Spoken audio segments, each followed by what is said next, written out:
Handicapper Steve here, handicapping the racing from Kentucky Downs here on Thursday. It is the 9th of September 2021. We're going to look at the stakes races on the program, but before I get on to that, remember to please follow me on Twitter at Horse Racing Kit 5 for more selections for race courses around the world. Let's look at the stakes action. Races 9 and 10 from Kentucky Downs. The ninth race, it's the Global Tote Juvenile Sprint. It's going for a purse $500,000. Race for 2-year-olds here. We have a field of 10 horses going to the turf course. The distance of ground of 1,300 meters or 6.5 furlongs on the Kentucky Downs turf course. 1,300 meters, 6.5 furlongs, and I show the diagram. Just gives me a second to look down my notes. Just bear with me. Especially with these Kentucky Downs races, which are fucking difficult to handicap sometimes. This video would have been up 3 hours ago if it wasn't for the next race, which we'll get to in a second. But my top selection here, I'm going to go with the number 4 horse, Vodka and Water. We'll go 4-10-6-5 in the superfecta. 4-10-6-5 super. Top selection of 4 horse, Vodka and Water. This 2-year-old colt by Fed Biz. Steve Asmussen trains. Ricardo Santana Jr. gets the mount. The horse's most recent outing came the 7th of August at Monmouth. 5 furlongs in the Tyro Stakes, and the horse clipped heels down the backstretch and fell. What can you do? He just couldn't, it just was in the wrong space at the wrong time. Coming here to turf again, training well since the last race, which you want to see after a fall like that. I think he really get some redemption here today. 2 back around the grade 3 Bashford Manor at Churchill, 6 furlongs, 26th of June, and he finished second by 4 3/4 lengths. He didn't have the best beginnings, but really had a decent turn of foot late. I didn't think it was the final quarter wasn't bad at all, earning a very respectable 54 buyer in that race. And then prior to that, he ran on the 29th of May at Churchill. 5.5 furlongs in the main special weight. He finished second by 2 1/4 lengths there.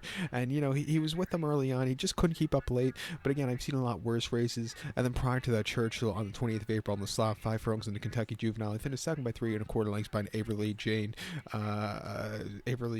Jane, who went on to win next start out. This horse, again, just kind of plodded along, had a little bit of a trouble trip down the backstretch, which cost her. But she hasn't run crap at all. She's run quite decently, and she was improving with every single race up until the Tyro Stakes last time out of Monmouth.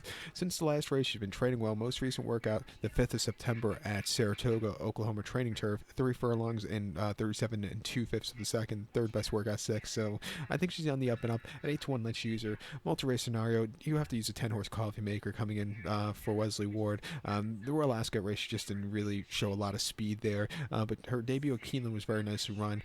Training well at Saratoga and at Turfway. We'll give her a shot at 3-1 on the multis. But to recap my selection for the ninth from Kentucky Downs, it's the Global Tote Juvenile Sprint. We'll take the 4 horse Vodka and Water. Give kudos to the 10 horse Coffee Maker. 4-10-6-5 super. 4-10 in your multi race. The 10th race now from Kentucky Downs. It is the One Dreamer Stakes, going for a purse $400,000. Race for fillies, mares, 3-year-olds and upwards. We have a field here of 12 horses, and the 12 horses are going the distance of ground here of 1 mile and 70 yards on the turf course. 1 mile 70 yards turf course. And this is probably one of the most difficult races I've looked at in the last 6-8 months, I have to tell you the truth right now, because it's, you could probably give a chance to about 8 horses in the 12 horse field. This is the kind of race, if you have the extra payroll, I would all it, but here at Kentucky Downs, it's kind of all hard to all a race in the multi-race, but I'm going to give you 4 horses in superfecta order. But tell you the truth, you're better off boxing the superfecta or even doing a dollar exacta box here, because it's a very random race that I think you could go a few ways in. But as a top selection, I'm going to take the 11 horse Sweet Melania. We'll go 11-9-7-10 in the superfecta. 11-9-7-10 super. But tell you the truth, this is one of those races. You could box that superfecta.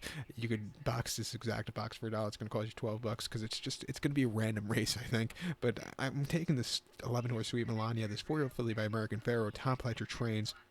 Jose Ortiz was supposed to ride, but he's out with COVID-19, so we're going to have a different rider on this one. But most recently, that we're in the horse, 28th of July, Saratoga, mile 16th on the inner, and a Hopsville 100 claimer.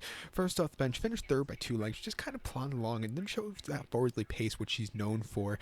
Where they're trying to rate her, first off the bench, she probably need the race. Coming here, I would like to see her a little bit more forwardly pace, and, she should do her better running style that way. Second off, she should be a lot better bred horse, ready horse to win. 2 back she ran at Belmont, 30th of April, 6 furlongs and a license fee, where she finished 9th by 19 1/4 lengths there, and that's the 2-1 favorite. She hit the wall completely. She was wide.